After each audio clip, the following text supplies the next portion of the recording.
양날의 검이라고 하는 표현이 있습니다. 상대방을 향해서 잘 사용하면 좋은 무기가 되지만 상대방의 힘에 밀리면 그 칼이 나를 상하게도 할 수 있는 의미에서 양날이 달린 검이라고 그렇게 이야기를 보통 합니다. 그래서 어떤 한 사건이나 또는 어떤 형편이 때에 따라서는 우리에게 유익이 될 수도 있고 때에 따라서는 해가 될 수도 있다라고 판단될 때, 이번 일은 양날의 검과 같다. 이렇게 보통 우리가 사용하는 표현이기도 합니다. 시편 139편은 사실 많은 성도들께서 사랑하는 시입니다. 저도 가정신방이나 비즈니스 신방이나 또는 병원 신방 특별히 하게 될 때 종종 이 시편 139편의 말씀을 나누고 그 말씀으로 위로받기도 했던 것 같습니다. 여러분, 이 시의 주제를 138편에 우리가 이제 139편에 1절부터 18절까지만 읽었는데요. 이 시 전체의 주제를 한마디로 요약하자면 어떻게 이야기할 수 있을까요? 오늘 설교 제목과 마찬가지로 나를 아시는 하나님, 나를 아시는 하나님이라고 이야기할 수 있을 것입니다. 그런데 사실 오늘 우리가 함께 읽은 시에 조금 더 가까이 다가가서 들여보다 보면 하나님이 나를 아신다라고 하는 사실이 이 시인에게 전적으로 긍정적으로만 해석이 되는지 또는 조금 불편함을 가져다 주는지 모호해지는 장면이 나오기도 합니다. 왜냐하면 하나님이 우리를 모두 다 아신다라고 하는 것 자체가 어떤 의미에서 보면 양날의 검과도 같은 진리이기 때문에 그렇습니다. 하나님이 우리의 형편을 아십니다. 우리를 속속들이 아십니다. 라고 하는 말씀 속에 때로 우리는 많은 위로를 받기도 합니다. 그것 자체로 우리에게 은혜가 되기도 합니다. 하지만 동시에 하나님이 우리의 모든 것을 아신다는 사실이 때로는 버거운 진리이기도 합니다. 그것이 우리에게 부담이 되기도 하고 두렵기도 한 진리라는 것을 보게 되는 것이죠. 저는 이런 시인의 고백이 하나님과 동행한다라고 하는 신앙생활의 핵심을 이야기할 때 가장 중요한 측면들을 잘 드러내주고 있다고 생각을 합니다. 왜냐하면 성경적인 의미에서 하나님과 동행한다라고 하는 것은 결국 하나님을 경외하는 것이기 때문에 그렇습니다. 하나님을 경외한다는 것은 내가 하나님을 마음 다해 사랑하고 그 하나님을 신뢰하는 것을 포함합니다. 동시에 하나님을 존중하고 하나님을 두려워하는 것도 함께 포함되어 있는 내용이라고 하는 것이죠. 그래서 오늘 아침에 우리가 이제 지난주까지 에스라 느헤미야 연속 설교를 20주에 걸쳐서 마친 뒤에 이제 5월 마지막 주일 잠시 이제 다른 시리즈를 시작하기 전에 우리 말씀을 살펴보기 원하는 것인데요. 오늘 이 함께 읽은 시편의 말씀을 가지고 우리가 하나님과 동행한다라고 하는 성경의 진리 가운데 담겨 있는 이 두 가지 진리를 같이 나누면서 하나님이 주시는 은혜를 나눌 수 있으면 좋겠습니다. 먼저 우리가 오늘 말씀을 통해서 나를 아시고 나와 함께 하신다라고 하는 그 하나님의 놀라운 선포를 통해서 위로와 격려를 발견할 수 있으면 좋겠습니다.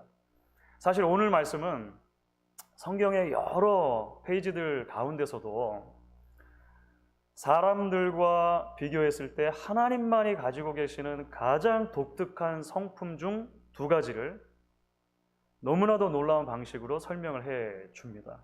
하나는 그것이 하나님의 전지하심이고 다른 하나는 하나님의 무소부재하심입니다. 하나님이 모든 것을 아시고 하나님이 모든 곳에 계신다라고 하는 표현이죠. 말 자체가 신학적인 용어이기 때문에 좀 너무 거창하게 와닿을 수 있습니다. 그렇죠. 전지전능, 전지하심, 그리고 무소부재. 영어로는 더 어렵습니다. omniscience, omnipresence 막 이렇게 이야기하거든요. 그런데 오늘 말씀 가운데 시인은 이렇게 거창한 개념으로 설명하는 것이 아니라 이 놀라운 하나님의 속성을 자신의 삶의 구체적인 경험들을 통해서 우리에게 이야기를 해줍니다. 자, 여러분 먼저 함께 읽었습니다만 1절부터 4절까지 말씀인데요. 다시 한번 찬찬히 읽어보도록 하겠습니다. 오늘 성경 본문의 1절부터 4절까지 말씀 다시 한번 찬찬히 읽어보겠습니다. 여호와여, 주께서 나를 살펴보셨으므로 나를 아시나이다. 주께서 내가 앉고 일어섬을 아시고 멀리서도 나의 생각을 밝히 하시오며 나의 모든 길과 내가 눕는 것을 살펴보셨으므로 나의 모든 행위를 익히 아시오니 여호와여, 내 혀의 말을 알지 못하시는 것이 하나도 없으시니이다. 하나님은 전지하십니다 라고 하는 이 어려운 표현을 얼마나 구체적으로 자신의 삶 속에 하나님이 속속들이 놓치지 않고 알고 계신다라고 고백하고 있는지 알 수 없습니다. 여러분, 시인은 여기서 멈추지 않죠. 나중에 우리가 읽었던 13절부터 18절까지 말씀을 보시면은요, 시인은 하나님이 나를 창조하셨을 뿐 아니라 창조 주신 하나님이 나의 몸을 속속들이 알고 계시다라고까지 이야기를 합니다. 나의 삶의 모든 반경을 아실 뿐만 아니라 하나님이 내 몸도 아시는데 단순하게 나의 피부, 겉가죽을 넘어서서 내 안에 있는 모든 장기들, 모든 것들을 낱낱이 알고 계시다라고 하는 것입니다. 그렇습니다, 여러분. 우리가 사실 인생에 살다 보면 가장 두려움과 염려를 경험할 때가 무엇이냐면 내 삶의 안과 밖에 어떤 일이 일어나고 있는지를 다 알지 못하고 이해하지 못할 때일 것입니다. 직장이나 비즈니스에서 지금 무슨 일이 일어나고 있는지 내가 다 알지 못할 때, 나의 남편에게, 나의 아내에게, 우리 자녀들에게 지금 어떤 일이 일어나고 있는지 내가 다 헤아리지 못한다라고 생각할 때, 지금 일어나고 있는 이런 일들이 앞으로 우리 인생에 어떤 영향을 미칠지 다 미루어 짐작하지 못할 때 우리는 염려합니다. 우리는 불안에 빠지게 됩니다. 몸도 마찬가지죠. 몸. 오늘 그 시인이 몸에 대해서 이야기하는 것 참 흥미롭지 않습니까? 여기도 좀 아픈 것 같습니다. 저기도 좀 불편한 것 같아요. 그런데 정확하게 뭐가 문제인지 잘 알지 못할 때가 종종 있습니다. 그럴 때 우리 많이 불안해지죠. 걱정이 되고 염려가 됩니다. 뿐만이 아닙니다. 사실 우리의 삶에 실제로 어떤 일이 일어나고 있고 내 몸에 어떤 일이 일어나고 있고 그것을 내가 다 알지 못하고 있다는 사실 너머에 나만이 알고 있는 삶의 아픔과 고통을 다른 사람들과 공유할 수 없다라고 하는 두려움도 우리에게는 있습니다. 아무리 가까이 있는 사람이라 하더라도 나의 고통을 온전히 다 공감하지 못한다라고 느껴지는 때가 종종 옵니다. 실제로 그렇죠. 부부 사이에, 부모와 자녀 사이에, 아무리 가까운 친구라 하더라도 또는 교인 사이에도 사실은 고통을 비교할 수가 없는 것이죠. 내가 가지고 있는 고통은 내가 오롯이 누려야 하는 것일 때가 대단히 많이 있다라고 하는 것입니다. 때로 억울함을 호소하거나 서운함을 다 표현하고 싶지만 차마 그러지 못할 때도 우리는 경험하게 되는 것 같습니다.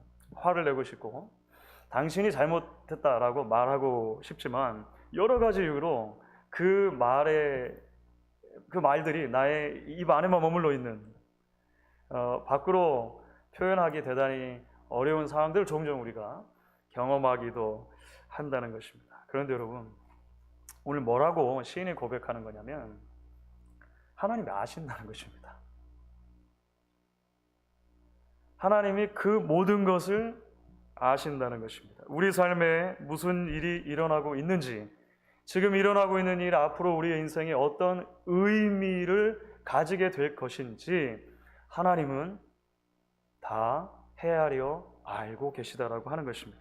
우리의 아픔과 우리의 고민과 서운함과 억울함을 아시고 온전히 공감해 주신다라고 하는 것입니다. 그리고 우리에게 오셔서 그래, 내가 다 안다. 라고 말씀해 주신다는 거예요. 그래서 하나님의 전지하심이 우리에게 위로가 되는 것입니다. 하나님의 전지하심이 우리에게 격려와 힘이 되고 있는 것입니다. 여러분, 동시에 오늘 시인은 하나님의 전지하심, 모든 것을 다 아십니다라고 하는 것을 힘주어 강조할 뿐만 아니라 하나님이 어느 곳에나 계시다라고 하는 것을 강조합니다. 그렇죠? 이 어려운 말로 무소부재라고 하는 것입니다. 하나님이 어느 곳에나 계시다는 것입니다. 우리는 동시에 두 장소에 있을 수 없습니다. 인간의 명확한 한계입니다. 그렇죠? 우리는 반드시 육신의 몸을 가지고 있기 때문에 한 번에 한 장소에 밖에 있을 수가 없어요. 하나님은 어느 곳에나 동시에 계실 수 있다라고 하는 것입니다. 자, 여러분, 7절부터 10절 말씀인데요. 한번 다시 우리 읽어보도록 하겠습니다. 7절부터 10절 말씀 다시 읽습니다. 내가 주의 영을 떠나 어디로 가며 주의 앞에서 어디로 피하리이까? 내가 하늘에 올라갈지라도 거기 계시며 스월에 내 자리를 펼치라도 거기 계시니이다. 내가 새벽 날개를 치며 바다 끝에 가서 거주할지라도 거기서도 주의 손이 나를 인도하시며 주의 오른손이 나를 붙드시리이다. 여러분, 우리가 우리 삶에 또 우리 몸에 어떤 일이 일어나고 있는지 알 수 없는 것만큼이나 우리를 당혹스럽게 하고 또 염려하게 만드는 것들이 있습니다. 그것은 인생 가운데 전혀 새로운 자리를 향해 나아가야 할 때입니다. 우리 삶에 큰 변화를 경험해야 할 때일 것입니다. 그러니까 개인의 차원에서 보면 대학을 간다든지 직장에 취직을 한다든지 직장을 옮기게 된다든지 새로운 출발을 하는 그런 경우가 될 수 있겠죠. 실제로 한동안 뿌리를 내리고 있었던 삶의 자리가 있는데 그 삶의 자리를 옮겨야만 하는 그런 상황들이 생길 때도 있습니다. 거기서 나를 기다리고 있는 것이 무엇인지, 어떤 인생이 펼쳐질지 막막한 순간들이 오는 것이죠. 분명히 흥분도 있고 기대도 있습니다. 그런데 그 이면에 불안함과 두려움도 있습니다. 마치 롤러코스터를 타는 것 같은 감정의 상태를 경험한지 모르겠어요. 그래서 조금 알레고리컬하긴 합니다만 어떤 구약학자는 오늘 말씀 가운데 보면 시인이 그렇게 이야기하는 장면이 있죠. 내가 하늘에 올라갈지라도 여호와께서 거기 계시고 내가 스월에 지옥에 내려갈지라도 거기 계십니다. 이것을 만약에 우리의 인생 가운데 경험하는 롤러코스터 같은 감정의 상태라고 말할 수 있다면, 그렇죠? 가장 높은 곳에 있을 때도 있고 가장 낮은 곳에 있을 때도 있고 그렇게 염려와 근심, 두려움이 있을 때 하나님이 거기 계시다라고 하는 것입니다. 또 다른 면에서 볼 때 말씀드렸던 것처럼 우리는 한 번에 두 장소에 있을 수 없습니다. 자녀를 대학에 보내는 부모의 마음을 생각합니다. 같이 가고 싶죠.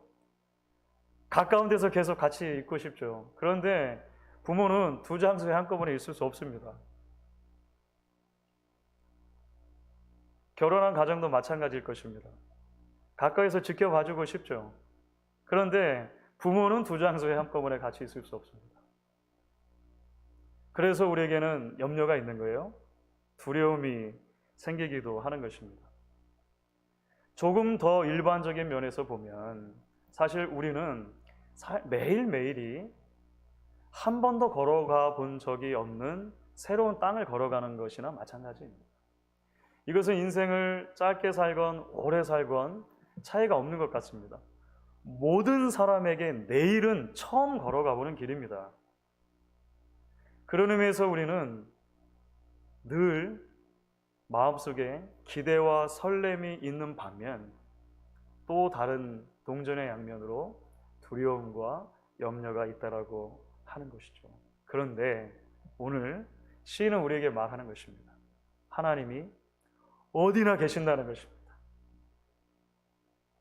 어디나 계신 하나님께서 당신의 백성들을 눈동자같이 지켜주시고 보호하시고 함께 그 길을 걸어가 주신다라고 하는 것입니다.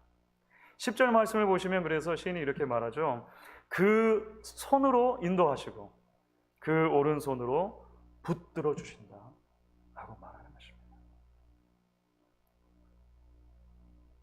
장소의 한계를 가지며 매일매일 미답지와 같은 인생을 걸어가는 우리 모두에게 오늘 이 말씀이 이 세상에 줄 수 없고 이 세상이 이해할 수도 없는 위로와 평강의 말씀으로 들려줄 수 있기를 여러분 간절히 소망합니다.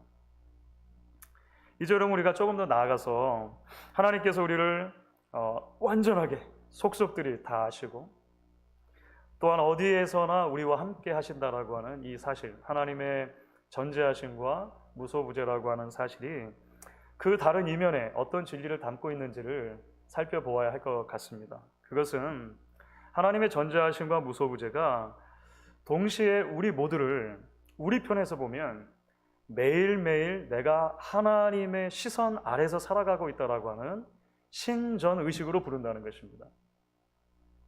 In the face of God, in the presence of God, 코람데오라고 하는 표현이 바로 이런 의미를 담고 있죠. 항상 하나님의 면전 앞에서, 하나님의 시선 앞에서 살아간다라고 하는 것입니다. 여러분 설교를 시작하면서 말씀드렸던 것처럼 하나님께서 우리의 모든 것을 아시고 우리가 가는 그 어디나 함께 하신다라고 하는 말씀, 한편으로는 무한한 위로와 감사의 제목이 되지만 다른 한편으로는 두려움과 도전이 되기도 합니다. 그리고 그렇게 되어야 한다고 성경은 우리에게 설명을 해요. 왜냐하면 우리는 죄인이기 때문에 그렇습니다. 우리는 늘 넘어지기 쉽고 실수하고 부끄러운 모습을 가질 수밖에 없는데 하나님께서 그 모든 치부까지도 아신다라고 하는 말씀이 오늘 말씀 가운데 사실 포함되어 있는 내용이기 때문에 그렇습니다. 여러분 몇 해 전에 한국에서 있었던 일인데요. 아마 기억하시는 분들도 계실 것입니다. 한 목사님께서 카지노 도박 혐의로 법정에서 실형을 선고받고 이제 구속되신 일이 있습니다. 한 교단의 총회장까지 지내셨던 분인데요. 단위도 뭐 상상을 초월합니다. 수십억 원이 되는 교단의 돈과 또 교회의 돈을 이 강원도 모 카지노가 있다면서요. 네, 약간 거기 가셔가지고 이제 당진을 한 거예요. 한 번에 90억, 한 번에 70억 이런 돈들을 이제 카지노에서 탕진을 한 것입니다. 그래서 첫 공판에서 4년 6개월의 형을 선고받고 법정 구속이죠. 법정에서 곧바로 구속이 됐습니다. 근데 흥미로운 것은 이분이 항소를 하셨어요. 억울하다. 그래서 시간이 좀 흘러가지고 이제 그 항소에 대한 또 재판의 결과가 나와야 되잖아요. 그 재판을 하게 되었습니다. 결과가 어떻게 됐을까요? 다시 그 죄를 확정했는데 형량을 3개월을 늘렸습니다. 억울하다고 항소했는데 3개월이 늘어난 거예요. 그때 그 재판장인 판사가 마지막 선고 주문을 내렸던 것이 사실은 신문마다 대서특필됐던 적이 있습니다. 너무나 인상적이어가지고 저도 오랫동안 그 클립을 간직을 하고 있는데요. 그 판사가 이런 이야기를 했습니다. 목사 가운데는 참 목사와 거짓 목사가 있는데 피고인은 목사의 도리를 지키지 아니한 거짓 사꾼 목자가 아닌가 의심된다. 성직자는 일반인보다 도덕성이 높아야 한다. 그런데 피고인은 주일날까지 도박장에서 살다시피 했다. 탕진한 돈은 성도의 피 묻은 돈이었다. 신의 돈을 도둑질한 것과 같다. 수시로 말을 바꾸는 등 반성은 전혀 없었다. 인간의 법정에서는 이걸로 끝나지만 앞으로 양심과 신의 법정에서도 심판받을 날이 있을 것이다. 이게 세상 법정에서, 총회 법정에서가 아니고요. 세상 법정에서 그냥 재판관이 한 이야기입니다. 이 글을 읽는데 얼마나 부끄럽고 낯이 뜨뜻해졌든지 알 수가 없습니다. 사랑하는 여러분, 교회에 계시는 하나님이 카지노에 안 계시는 건 아니잖아요. 강대상에 설교할 때 함께 하셨던 하나님이 여기를 내려온다고 해서 안 계시는 것 아니잖아요. 그런데도 불구하고 오랫동안 죄악에 물든 화인 맞은 심령이 내가 언제나 하나님 앞에서 살아가고 있다라고 하는 이 신전의식을 지워 버리게 만든다라고 하는 것입니다. 결국 이처럼 안타까운 결과들을 낳게 된다는 것이죠. 그런데 여러분, 이런 이야기를 들으면서 참 말도 안 되는 목사다, 어떻게 이럴 수가 있겠는가 손가락질을 하다가도 우리가 문득 깨닫게 되는 것 같습니다. 정도의 차이는 있을 수 있지만 사실은 우리 역시도 얼마든지 그렇게 살아갈 수 있는 가능성을 가지고 있는 사람들이라고 하는 것입니다. 여러분, 오늘 시를 보면 시인이 7절에서 이렇게 말한 대목이 있습니다. 내가 주의 영을 떠나 어디로 가며 주의 앞에서 어디로 피하리까? 어떤 답을 예상하고 물은 거냐면 그럴 수 없다라고 하는 답이 전제된 거예요. 그런데 사실 우리는요, 너무나도 많은 경우에 그럴 수 있다고 생각하고 살아갈 때 있다는 것입니다. 요나 있지 않습니까? 요나. 하나님을 피할 수 있다라고 생각하는 거예요. 하나님으로부터 도망할 수 있다라고 생각하는 것입니다. 그런데 하나님은 그를 끝까지 추적해 가시지 않습니까? 그를 만나주시고 그를 변화시켜 주시고 여전히 그의 하나님이 되어주시는 것을 보게 됩니다. 사랑하는 여러분, 참 경건의 출발은, 하나님과 동행하는 삶의 출발은 결국 내가 매일매일 하나님 앞에서 살아가고 있다는 것을 기억하는 것입니다. 예배할 때 예배당에 계시는 하나님이 내 집에도 계시다라고 믿는 것이죠. 아주 간단한 것이죠. 예배할 때 만나신 그 하나님이 내 비즈니스에도 계시다라고 믿는 것입니다. 학교에도 계시다라고 믿는 것입니다. 왜냐하면 그것이 사실이기 때문입니다. 여러분, 종교개혁이 발견한 위대한 성경의 원리 중 하나가 무엇이냐면 모든 직업이 하나님의 소명이라는 것입니다. 그 들어보셨죠? 모든 직업이 하나님의 소명. 그러니까 사제들뿐 아니라, 그러니까 교회에서 열심히 봉사하는 관련된 일들을 하는 사람들뿐만 아니라 일반적인 모든 직업이 하나님이 주신 것이고 그래서 소중한 것이고 가치 있는 것이고 하나님의 눈 아래서 살아가는 경건한 삶을 일구어가는 터전이다라고 이야기한 거예요. 성과 속이 장소로 구분되지 않는다는 것을 종교개혁자들은 너무나도 힘주어 강조를 했습니다. 그래서 마틴 루터가 이야기한 내용 중에 이런 것이 있습니다. 우유 짜는 여인도 하나님의 영광을 위해 우유를 짤 수 있습니다. 마틴 루터가 한 말입니다. 당신 직업이 걸음 치우는 일입니까? 그렇다면 그 일에 최선을 다해서 걸음 치우는 일이 하나님의 영광을 위한 일이 되게 하십시오. 우유 짜는 일, 걸음 치는 일은 세상 일이고, 그러니까 하나님 안 보실 것이고, 거기서는 내 마음대로 살면 되는 것이고, 하나님이 보시는 곳, 여기서만 제대로 갖추면 되겠다라고 생각하는 모든 사고의 틀들을 뒤집어 엎은 것이죠. 왜냐하면 하나님이 알지 못하시는 것이었고, 하나님이 계시지 않는 것이었고, 하나님이 우리의 삶의 모든 구석구석 관심 가지지 않으신 것이 없기 때문인 것입니다.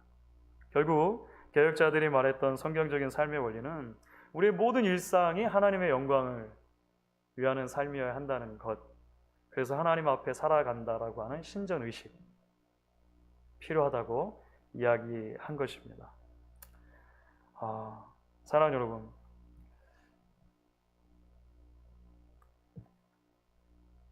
매일의 삶 속에서 어려움과 아픔과 두려움, 불안을 경험하는 것도 우리들입니다. 매일의 삶 속에서 쉽게 하나님을 잊어버리는 연약함의 유혹에 서는 것도 우리들입니다. 우리 안에 있는 모든 모습들이라고 하는 것이죠. 그리고 그런 저와 여러분에게 오늘 말씀이 한편으로 위로와 격려를, 또 다른 한편으로 책망과 도전으로 다가온다고 그렇게 믿습니다. 비행기가 이제 이륙을 해가지고 목적지까지 날아가고 그 다음에 착륙을 할 때, 그러니까 전 비행의 구간이죠. 전 비행의 구간에서 구간별로 소요되는 그 연료의 양을 이 측정한 기사를 읽은 적이 있습니다. 여러분 상상해 보시고 한번 마음속으로 한번 답을 해보십시오. 출발해서 이제 쭉 날아가고 나중에 착륙할 때까지 가장 많은 연료가 필요한 구간이 어딜까요? 네. 여러분 상상하시는 게 아마 맞을 것 같아요. 이륙해가지고, 그러니까 출발해가지고 정상 항로에 들어서는 거기까지 그 초기의 기간에 가장 많은 연료가 소요가 된다는 거예요. 물론 이제 전체 운행 구간에 따라서 조금씩의 비율의 차이는 있을 수 있지만 구간이 짧은 경우라면 전체 연료의 50% 정도를 사용하는 경우도 있다는 거예요. 한 절반을 이 초기에 다 쏟는 것입니다. 왜냐하면 올라가서 정상 항로에 가기까지 많은 그런 에너지가 필요하기 때문이겠죠. 출발은 다 어려운 것입니다. 모든 출발에는 많은 에너지가 요구가 됩니다. 여러분 매일의 삶에서 우리가 하나님의 전지하심과 무소부재하심의 진리를 기억하는 것도 마찬가지입니다. 기억하는 것. 그래서 우리가 거기에 많은 신앙의 에너지와 힘을 쏟아야 하는 것입니다. 하나님이 나를 아시는 것이 맞습니다. 하나님이 어디나 나와 함께 하시며 동행하시는 것이 맞습니다. 라고 하는 것을 늘 기억하고 고백하는 삶. 그 삶을 통해서 우리에게 주시는 위로부터 주시는 위로와 평강, 동시에 건강한 도전과 책망을 함께 받을 수 있는 저와 여러분 되어질 수 있기를 주의 이름으로 간절히 축원하겠습니다. 이 시간 우리가